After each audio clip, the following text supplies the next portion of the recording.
welcome to another episode of Woman Witness TV, The Stories at the Well. I'm your host, Leah Fortier.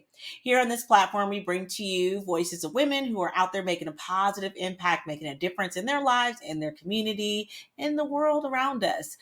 I want to introduce to you guys a very special guest. We're going to be talking about a fun topic, a very important topic that we all need to lean in on and take a listen to. But before I introduce my guest, I am going to read a little bit about who she is today. Today, I am bringing to you Miss Dr. Angela L. Harris. She is the brains behind Harris 316 Consulting Services, LLC, where she leads her mental health advocacy and child-free lifestyle brands. Dr. Harris wears many hats as a speaker, author, blogger, and a podcaster. In the realm of child-free lifestyle content creation, Dr. Harris is an innovative force behind the No Bibs, Burps, and Bottles and supportive community for child-free African American women, offering personalized coaching and group empowerment sessions, child-free pride merchandise, and hosting a beloved podcast and YouTube channel focused on child-free living.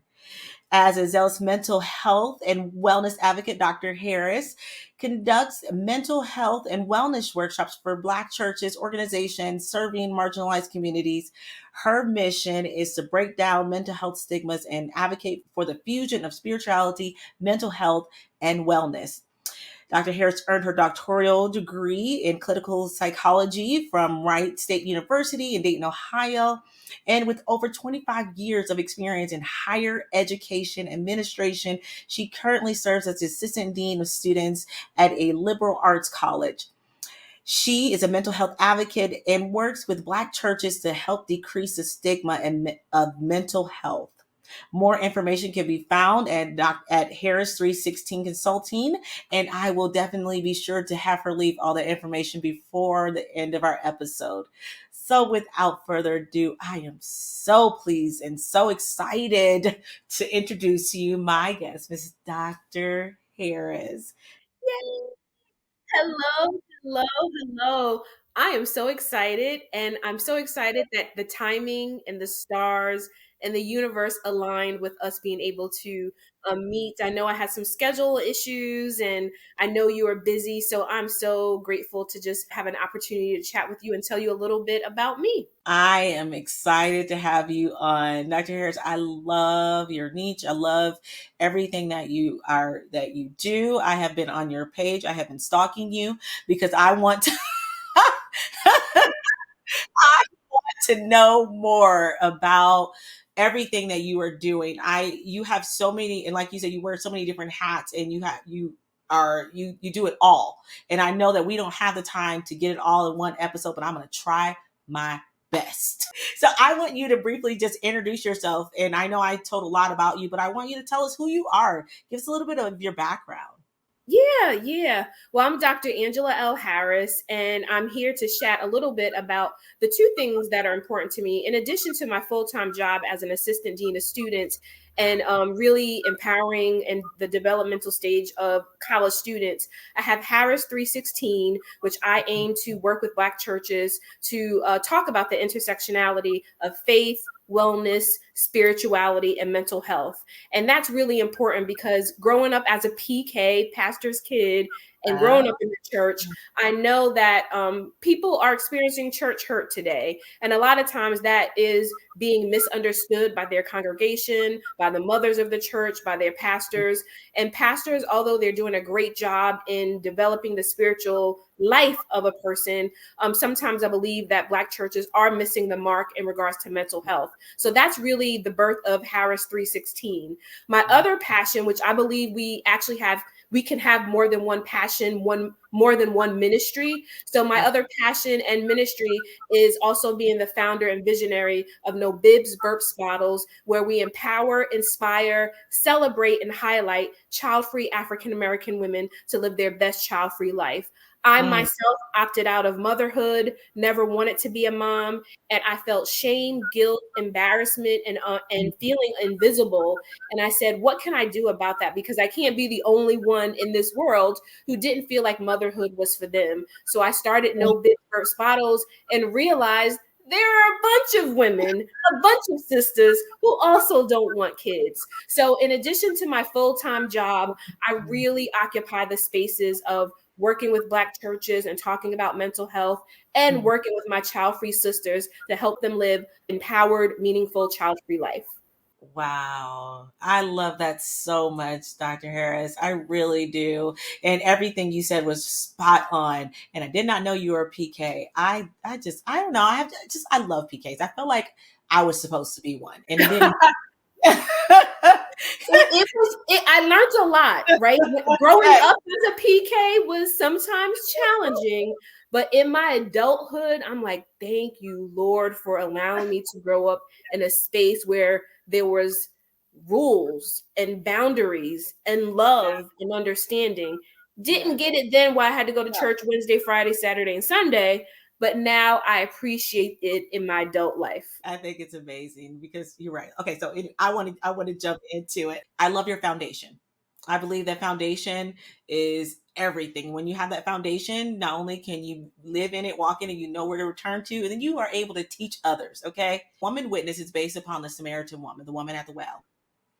And there are a lot of different things that went on that we can go back and we can look and I know I'm pretty sure you thought about this. Yes, God was just You like, know where I'm going. so those men that you laying up with, none of them your husband. Listen, Yeah. listen. But here's another thing that I was thinking too. Now I believe like with the woman at the well, right? She had the husbands. And back then, right? If we think about back then, could she just get a divorce? No, There could have been many different reasons as to why that she got the divorce. And like she didn't the Bible never mentioned that she had kids. True indeed. True indeed. True indeed. Yeah. And this is literally, I began to really like think about this, especially Dr. Harris, you have came to this part, I think maybe 2-3 months ago. Yes. And Yes. I have been really like trying to do some research, seeing, what is it? We don't know what was going through this woman's mind. Yes. Mm-hmm. We Yep. don't know. Did she want to have kids? Couldn't she, what was the issue? Could she not have kids? There are a lot of different things that could have happened. The fact that these relationships did not work. Maybe the husband wasn't there's a lot of Anything. different Yes. things. A lot of unknowns. A lot of But unknowns. yet God still chose And favored her. her and Yes. favored her. Yes. Yes. Can Yep. we just sit there and talk about this for a minute? This is not the order I wanted to go in. But Mm-hmm. I love your ministry because there are a lot of women out there. Yes. Yes. And let me stop talking about it and let you tell me your driving force behind your ministry of no burps, Mhm. no bibs, no burps, no bottles. Talk about that. Yes. So growing up, right, and my I have a really huge family. So my mom is one of four, my dad is one of 15. So I have a lot of cousins, a lot of aunts and uncles. Yes. And not that there was pressure by any sorts to have children or a big family, but when I got into my 20s, when some of my friends were graduating from college and having children and having babies, Mhm. getting married, even in high school when some of my friends were having babies, there's this point where people look at you, whether it's family, friends, society, and they're like, when are you getting married? When are you going to have kids? When are you going to have kids? When are you going to get married? And Yeah. I realized like that maternal instinct or that biological clock, I did not feel it. I Yeah. knew women who desired children from a young age, but I didn't want that for myself. So when I realized, I don't think, like, yeah, it's cool for some women, but not cool for me. I Right. realized that I don't want children, but there was some guilt and shame associated with that because I Yeah. felt like as a woman, there was something wrong with me. Yeah. So when I think about my spiritual upbringing and Yeah. how we hear in churches all the time, be fruitful and multiply, a lot of Yeah. times that's be fruitful and multiply, have many kids, have a family, because we're taught high school, college, get a good job, find a husband, Yeah. children, white Yeah. picket fence, and maybe a dog. And that Yes. wasn't the trajectory of my life. And so, what was important for me is okay, if I don't want to be a mom, how can I still be fruitful and multiply and live in this ministry? How can I still serve and be Yeah. of service to others without doing so through birthing children? So the reason why No Bibs Burps Bottles was created was to empower women who had similar feelings, who felt either they didn't feel maternal or they felt like they still have a lot to give to this world without actually saying, I need to be a mom. And when we think about spirituality and that scripture of being fruitful and multiply, well, what does that look like for someone who's opted out of motherhood? I am child free by choice. There is Yeah. something childless, and that is a different kind of scope in regards to Right. women who wanted children, but for whatever reason they could not have children. Right. So being intentional about opting out of motherhood, I wanted women to know that you are worthy, you are loved, you are valuable, you still have a legacy, even though you don't have children. And Yeah. guess what? You can be fruitful and multiply because God has given us so many gifts. And it doesn't mean that that one gift of birthing children is all that we're capable of doing. Yes, absolutely. Absolutely. I love that you did that because, and it's absolutely true because there's still many, and you have proven it. There's one thing to just say it, and it's another thing to be it. Yes. And when we think about the woman at the well, right? Again, I love the fact that you kind of made that connection that we don't Mm. really know the circumstances, No. but we know that God was saying, the mess that you're in, the things that you're doing, I see you and I still love you. She was able to look at herself, look at her life. And I think with the women that I sometimes counsel and coach, these are women, some women are feeling pressured by their parents to give them grandkids. Some women are like, okay, I'm in a relationship and I told my partner that I don't want kids, but now we're 5 years in and he's like, hey, I thought you were going to change your mind. So there's this kind of like, hey, I want you to be flexible and accommodate my needs. And so I think some of the women that I talk to, it's them trying to make sure that they understand that no, you are still worthy. Your choice is still your choice. And I'm trying to coach women to really stand 10 toes down in their choice of opting out of motherhood. Because again, I think the society we live in, motherhood can be like the top notch. And then women who are not mothers are deemed less than, not enough.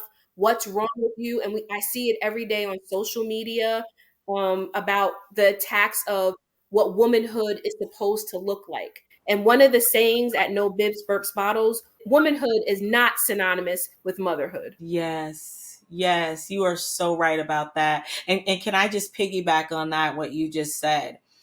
And I feel like I get so passionate about it because as I thought many nights about the woman at the well, and one of the many reasons why she went outside of the town to get her water by herself because she didn't want to go to the water hole. And we don't know what the other women were pressuring her with, right? We just go by what we assume.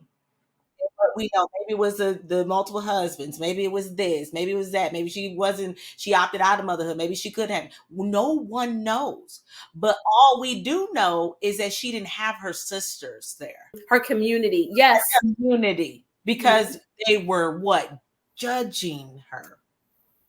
And that judgment is so real. It is it will send you outside of Yes. community and you Yes. need them. Yes. Woo!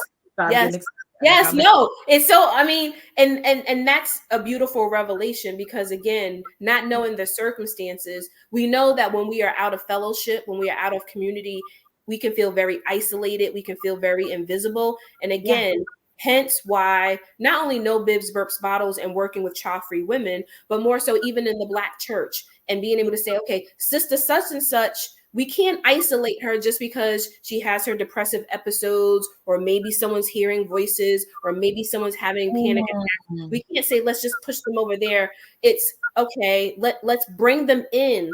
Let's let them know that they still belong in this church and that we still care, while Yeah. also giving them the word of God. We also need to give them tangible skills to help them with their mental health. Yes. Yes. Yes. Okay. Dr. Harris, you are taught that, like, this stuff. I get so excited about that because I can tell you this is not about me, but there's been many times that I felt as if I could not go into where everyone else was because I wasn't like them. I didn't fit in. I didn't have this. And these are things that we put on that people have put on us. Maybe we've seen, but then we hold ourselves hostage to it. We hold ourselves to, we said, okay, you know what? Let me get myself together. And once I look all pretty and I'm together and I can not have an episode or a meltdown in front of the church or in front of back in the office or, or walking in our purpose, and then I'll be accepted. And then I've proven to myself that I can be here and not be whole. And we're human. We We're are human. mere human beings having human experiences. The energy that is drawn from community, the energy that's given to us from society.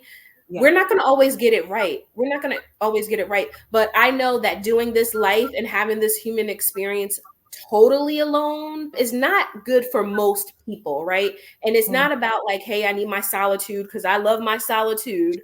But I also know that when I am struggling, when I am feeling misunderstood, it's great to be around someone who's like, I get it. I get it. So when I'm working and talking to sisters who are like, hey, my mom keep asking me every Thanksgiving when I'm gonna have a baby, how do I manage that? And I can say, you know what? We can join this Zoom call because there's going to be 5 other sisters who've Uh, opted out of motherhood who can coach you on how they dealt with their parents asking mm, them when they're going to have a baby. mm.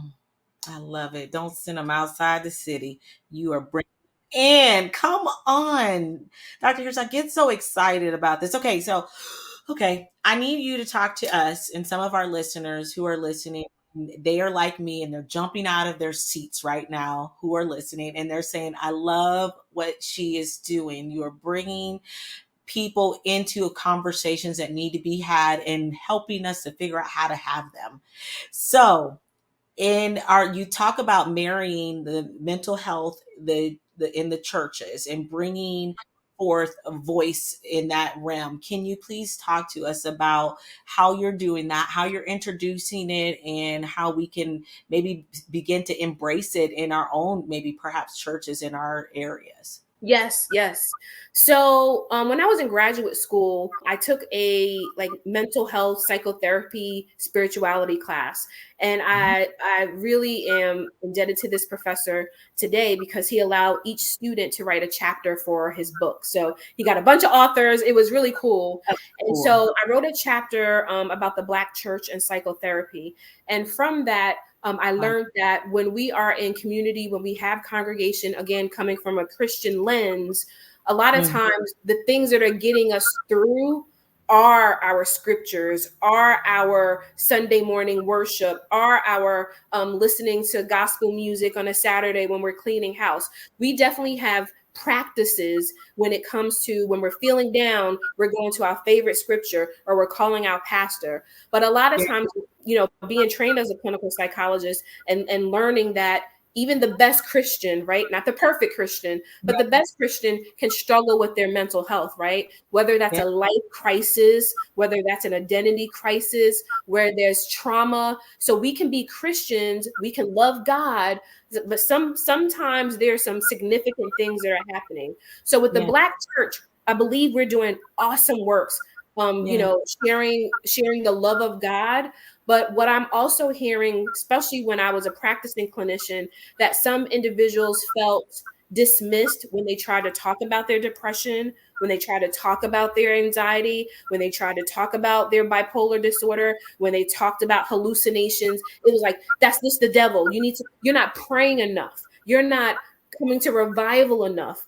And so what I said growing up as a PK, wanting to say, what can I do with this secular training that I have, as well as Mm. my identity as a Christian woman, and how can I bridge the gap? So I pulled on the works of that chapter in the book, I also created an interactive program that I go to churches and I talk about suicide ideation. I talk about depression. I talk about schizophrenia. I talk about the blues, right? Or my nerves. You know, people say back in the day, it's just my nerves. That's Yeah. anxiety.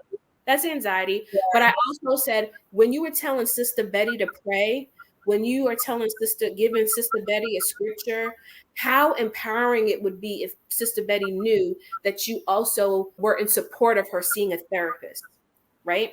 So Yeah. it's really about joining the mental health, the wellness, eating right, breathing work, all these things that God wants us to integrate mind, body, and spirit to say Yeah. how we even live a more abundant, fulfilling life.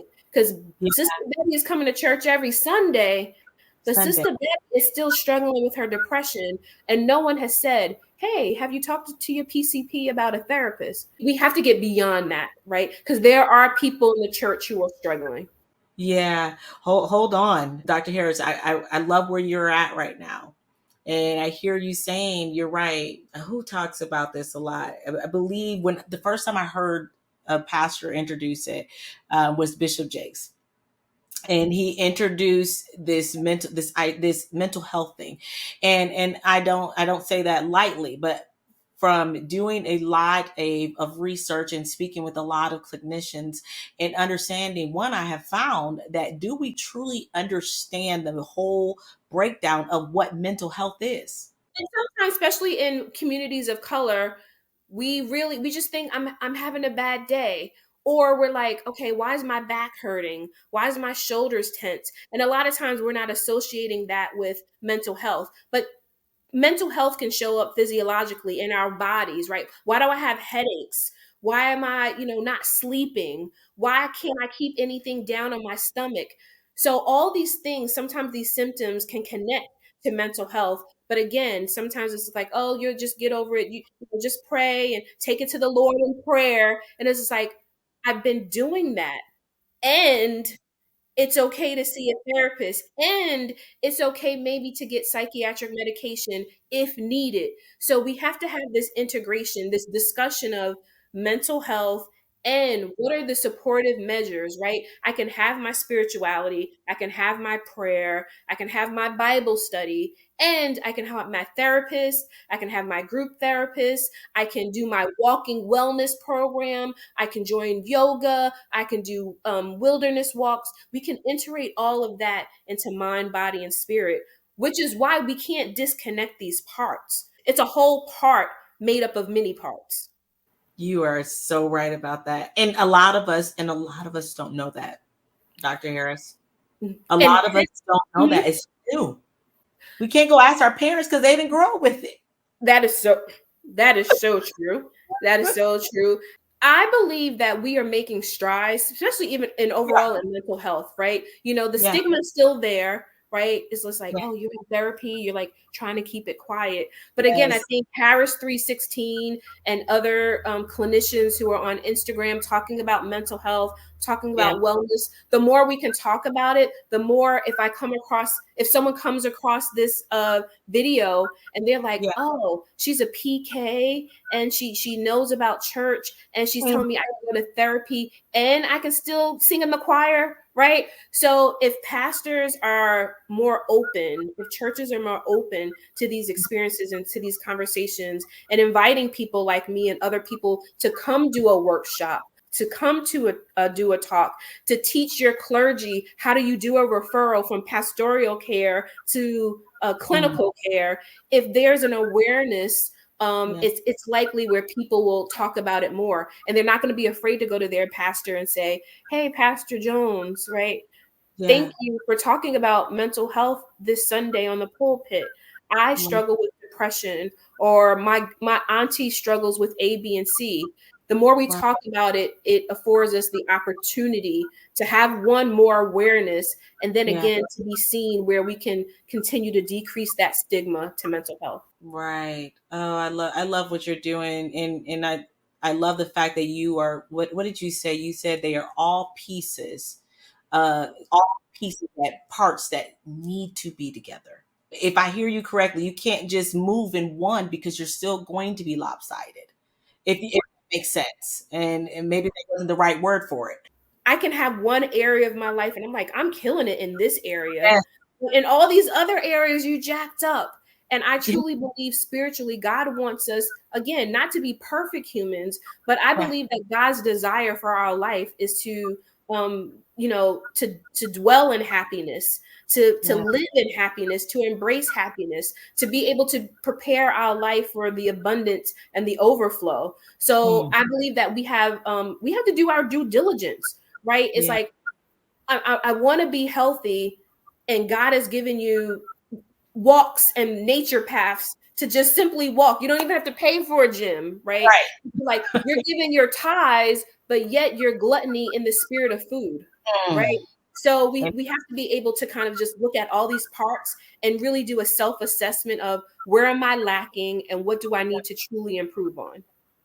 yes, absolutely. Oh, Dr. Harris, this is so good. This is why I believe that being a witness and bringing your stories to forefront and creating podcasts, writing books, doing what you are doing, you are creating a safe place for people to come and just pour into and say, "This is what I have. These are the my pieces. Can you please help me put it together?" And here you go. I love how you said that too. And even the gesture of here am I. Here's my brokenness. Here's Mm. my cracks. Here's my Yeah. flaws, right? And Mm. whether it's the mental health or it's, being in the space where you're like, here's me. And even though I don't want to be a mom, I'm still feeling this pressure from everybody in my circle. Like if we can just make ourselves available or really surrender and Yeah. accept the information that's meant to help us and guide us, so many of us would thrive so much more. Yes, you are absolutely right. I just hear you saying so loud and clear when and it's okay is what I hear you saying as well. Putting ourselves together and being truly who God created us to be. You one would think it's supposed to be easy. But right? I mean, you think you're supposed to, you hear a lot of people say, "Oh, just be yourself," but sometimes it's hard because I'm basing who I'm supposed to be on what society says and on what other people are saying and who I think I'm supposed to be. But when you truly begin to put yourself together and walk in your fullness and your wholeness, I just see happiness. And sometimes there's fear for some people in being their authentic selves, right? Your podcast is about telling stories and living authentically. And for Yes. some women who have been through trauma and crisis, they're like, myself, if you truly wanted me, the raw form of me, they're like, you want the ugly, the tears, the wailing, the weeping, right? When we unpeel back those layers, some Mm. people feel so exposed. But I believe when we are at the point of exposure is really where the transformation happens. And Mm. when the transformation happens, I think it actually gets us closer to our authentic healed selves, right? Yes. Because if we present ourselves, sometimes that self presented is one of brokenness, of crisis, of drama. But when Yes. we present our healed selves, Mm. whoo, we are a force to be reckoned with. Correct. You are absolutely right. I love the way you said that our healed selves, our healed selves, and our healed self is different. Our healed self is powerful. And I'm not trying to bring this all the way spiritual, but listen, that's why the enemy want to keep us broken. And we can't thrive in brokenness. No, We can't no, thrive in brokenness. We can't, no. if we're broken, even if God pours into us, even if we get all of our heart's desires, through those cracks is going to slip through. But when Mm. we are healed, we know ourselves better. We understand that we're not perfect. We may still make some mistakes. We may still need some guidance and counsel, but we're active in our healing. We're not just passively just like sitting by the sidelines, just waiting to be healed. There's some work that needs to be done. Yes. Yes. And that's why I feel it's important for us all. I love your three. Now, and I'm pretty sure if we take your classes or when we take, if we Listen, I might need to get in some of your classes because what you said, you fuse the spirituality, mental health, and wellness all together. And then I hear and I see you saying these are our pieces, but we still have to mend those cracks. Yes. We Yes. have to Yes. mend those cracks. We have them all. Gotta Yes. piece them together. Maybe you're thriving in one area and maybe not so much in another, but as long as you're intentional, like intentional living, right? You're working on your mental health. Therapy is awesome. I mean, I trained as a therapist. I have an awesome, dope therapist who guides me, whether that's therapy, whether that's coaching, whether that's a spiritual sister, whether that's a homegirl. Sometimes advice from your family and friends can be helpful, but Yeah. sometimes you have to dig a little deeper, right? So that's where maybe some coaching or some therapy comes in. Wellness, being able to find out, and wellness looks different, right? If we think about the wellness wheel, financial wellness, sexual health, physical health, like all these domains and all these parts of ourselves, you have to do a really important self inventory, and you have to be real with yourself and say, where do I really need to tap into? And Yeah. then create a plan, right? Whether that's taking a class, whether that's doing a webinar, whether that's getting into a group in your church, whether that's doing a Zoom get together with other men and women who are dealing with maybe some of the same issues. Empowerment and support and other listening ears, all Yeah. of that is active work that you're doing. Yep. And really, I, with no bibs, burps, bottles, being child free and understanding that when I pull together women and we're talking about either our thoughts of being child free or what we're dealing with, whether it's the employer who wants you to work late because they be like, you don't have any kids, what are you rushing home for? Like, we're yeah. coming together, supporting each other, and talking about what it is like to opt out of motherhood, especially when commercials and marketing, everything is geared towards that. Right. I love that so much. So you're actually putting yourself in a position where you can say, you know what? Let me call on someone who understands and knows that should I feel this way? Should I allow this treatment? Yes. Yes, yes, yes. You're like, okay, I don't want to be seen, not part of the team, but it's just like, but there's a judgment there. You're assuming that I have no life because I have no partner or kids to rush home to. So you come to me first to stay late. But is that fair? Because you don't know, just because I don't have a partner or have kids, that I don't actually have a coaching client, a Zumba class to go to, a Bible study. Like, there's so when we are able to talk about those things and really actually challenge some individuals on, okay, well, like, I know Susie has a husband and kids, but why do you assume that I can stay late because I don't, right? So it's about, again, living authentically, and sometimes it takes a little work to speak your truth and feel comfortable doing so. Yes, it absolutely takes work. And I was just studying on this, and we don't have time to go in. Maybe you and I could talk about it one off, but I was just studying on this, and I was reading and I was looking over just being able to give yourself full permission to say, yes, I deserve this.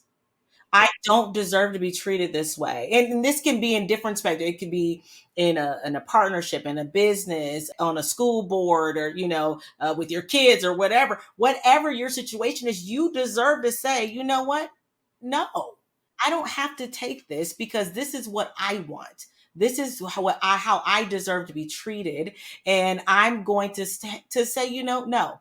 And a lot of people may think, well, you have that internal battle with yourself and say, well, you know what? People expect me to do this. People think that I should give up my time or, not sit through this class or continuously give more of yourself than what you have. When we give more or we give all, we are left depleted, we are left Yeah. empty, and we are no good to ourselves, yet alone the next person that comes and needs more from us. Love We hear that. this often, that no is a complete sentence. But for many of us, because again, women of color, we're used to doing it all. Like, Well, I have a little bit of room right here in the shoulder for more weight. Oh, wait, I can put more weight here. And like Mm, before you know, we're so burdened down when we can say, I'm sorry, I actually have to respectfully decline this because I actually don't have capacity this week and I have to take care of myself. Or mm, so no is a complete sentence. I think we have to train ourselves and feel comfortable in actually declining yeah. requests, saying no, remembering that we have to put ourselves first. Because oftentimes, quite frankly, we are last and there are so many people Yes. that we're Yes. like pouring into. So Yes. And it's okay to say no. Okay, Dr. Harris, before I wrap up and let you go, I would like for you, if you can, tell some of our women who are listening to you and they want to jump right in and get started and maybe help, maybe find a therapist, find a group. What can we take within us? Do you have any resources that we can go and download for free online? How do we select a therapist, a group? Give us just like 3 points that we can use to just narrow down. There's so many people out there, so many options. yes, yes, yes. So what I will say is start with your primary care physician. Mm, If you have a primary care physician and mm, you're like, hey, I believe I am struggling in this area of my mental health, your primary care physician can give you referrals to therapists, or they will encourage you to work with your insurance agency where your insurance can work with you to give you a list of therapists or connections in your area. So I mm. always say if you have a PCP, start there. Second, Okay. I would encourage your listeners to go to psychologytoday.com. Mhm, Psychologytoday.com. You can put it in the search engine, and there it'll say providers or clinicians. I think it says providers. And you can mhm. go there. And again, this is that intentional action that you have to Yeah. do is go on the website, and psychologytoday.com will give you clinicians from every state. And you can literally on your couch, in your office, in your car, on your cell phone, go there and look at the plethora of clinicians and Mm, decide for yourself, just like you're going to pick out someone to do your hair or you're trying to right. find the best car. You go through those profiles and you read them and you pick maybe 3 or 4 and you contact them to have a consultation. In those profiles, it will typically have the picture of the clinician, their Yeah. primary expertise. I specialize in eating disorders. I specialize in women over 50 who are going through life transitions. So, whatever you are wanting to work on, you read Mhm, through those profiles, you see what insurance they take, and you mhm. connect for and then make a decision from there. And then the last thing is, believe it or not, you may have friends, peers, and colleagues who are seeing some dope therapists. So Mhm. don't be afraid to say, hey, sister girlfriend, I know you talked about your therapist. Is she taking new clients?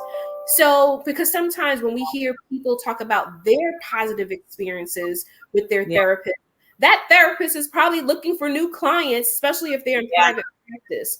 So, word of mouth makes a difference. So, primary care physician, Psychology Today, and just simply scan your friends, colleagues, and family members who are in therapy and see if they can also connect you with their therapist or do a referral. Wow, that's good. That's very good. Thank you so much, Dr. Harris, because I know that comes up a lot. A lot of people are hesitant, and then they stay stuck. And we are unsticking you today, Dr. Harris. You poured. We thank you so much for your time. I feel like I have to have you on again. Can you leave us with some words of encouragement to take with us throughout the week? Words of encouragement to take, I would say, make quiet time for you. Women, especially women of color, we are busy, we are thriving, we are grinding, and that's all great. But sometimes those very things, we're doing so much of it that we're not just sitting still in quiet time. If you can take 5 minutes, it may be very challenging. 5 minutes at the end of the day or before you start your day to just sit, whether you just get up in the morning, do a stretch and just sit, listen to the birds, assess how your body feels. Before you go to bed, 5 minutes, sit still on your floor, in your closet, on your couch, no TV, no phone, and allow the spirit to talk to you and listen. If you don't have 5 minutes, there's something going on because you're moving. You're worth 5 minutes. Actually, you're worth so much. But that would be my take. Do it today, not tomorrow, not next week. Do it today. 5 minutes sitting in complete stillness and quietness. My God. Ooh, that was good. And Dr. Harris, I'm going to be honest with you. And maybe there are a lot of listeners who are listening right now. Do you give yourself 5 minutes? Honestly, Oh, no, not for you. oh, I'm asking me. oh, Oh, no. No, not you, Dr. Harris. Absolutely not. I am asking some of our listeners right now, and I'm even asking myself as you were saying it. Leah, do you really give yourself 5 uninterrupted minutes? Just without thought. I do a lot of study. I study my Bible, I study a lot of different things. But even when you're sitting in that 5 minutes, I'm gonna close my Bible now. I'm gonna close my books and just and sit to there and me, that's a different process, right? When you're it is. studying and worshiping and just meditating and prayer, but 5 minutes of sit still. It's No, hard. it's hard. But if, like you said, if you start with 5 minutes, you will find out that you are worthy of even you didn't go this deep. Now I know where you were going with it. You are worthy of maybe 10 the next week, 15. It's gonna be a stretch for some of us busy people. But I hear you so loud and clear, Dr. Harrison. I thank you. Some of us starting today. Okay, Dr. Harris, before I let you go, if you can just tell us where to find you again. We will leave this all in the description below. So just tell us where to find you. And you have not written any books. You did. You wrote. In manuscript phase, so we're at the beginning, we're at the end stages. So yes, that's a testimony in itself. Testimony in itself. So where your audience can find me. So if you're interested in mental health advocacy and learning more, and if there are any churches, a women's group who would like to partner with me, you can follow me at Harris316 consultingandservices.com. You can also find me on Instagram, but I would encourage all listeners to go to my website where you can find out the services that I provide and schedule a consultation, whether it's you or your church. In regards to my child-free brand, no bibs, burps, bottles, if you yourself are child-free, if you're like, I don't know what this child-free life is about, or you want to support someone else who has opted out of motherhood, or would like for me to be a speaker somewhere talking about being child-free, you can go to nobibsburpsbottles.com. You can see my services there. In addition to, I'm very active on Instagram at nobibsburpsbottles.com. You can also follow us on Twitter and TikTok at nobibsburpsbottles.com. Excuse me, nobibsburpsbottles. Yep. I love your brand. I love everything that you're offering. Oh my gosh, I have to have you on again. Thank you so much, Dr. Harris, for coming today at this well. And ladies, if you're blessed by this episode, ladies, gentlemen, we ask that you share it with others so that they too can be blessed and be inspired.